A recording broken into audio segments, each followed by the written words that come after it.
Bonjour, que la paix soit sur vous. Musulmans, s'il vous plaît, ne prononcez plus le mot inquisition. Je vais vous expliquer très brièvement pourquoi. Pas qu'il ne faille pas parler de ce sujet, mais prononcer le mot inquisition lorsque vous parlez à des catholiques, ça ramène la discussion sur un point de vue historique. Et les catholiques vont vous répondre que l'Église n'a pas fait d'erreur, mais que certains gouvernements ont pu partir trop loin dans l'Inquisition, notamment l'Inquisition espagnole, que l'Inquisition a été exagérée par les historiens non catholiques, ce qui est vrai, que le chiffre le plus proche des victimes de l'Inquisition, c'est 30 000 personnes sur plusieurs siècles, et je suis d'accord avec eux.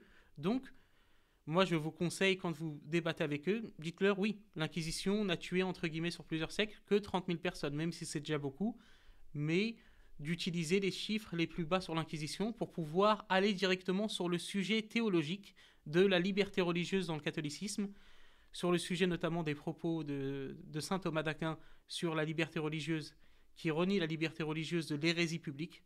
Donc selon saint Thomas d'Aquin, l'hérétique n'a pas le droit de propager l'hérésie publiquement.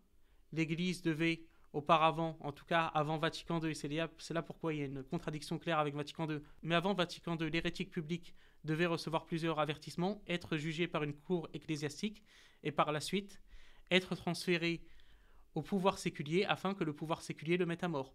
On peut le voir également dans le 4e concile du Latran, où l'Église, dans un concile œcuménique, ordonne aux princes séculiers d'exclusion des hérétiques de leur terre.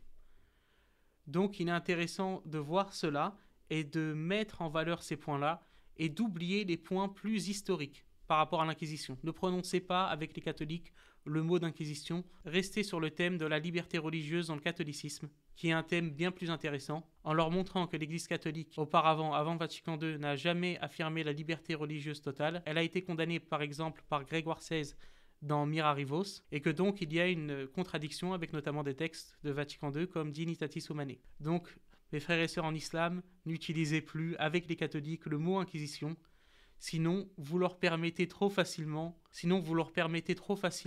de ne pas répondre aux incohérences de la doctrine catholique sur la liberté religieuse, et en particulier de la doctrine conciliaire sur cette question. Je vous remercie pour votre attention, que Dieu vous bénisse et que Dieu vous garde, et que Dieu guide nos amis catholiques à l'islam.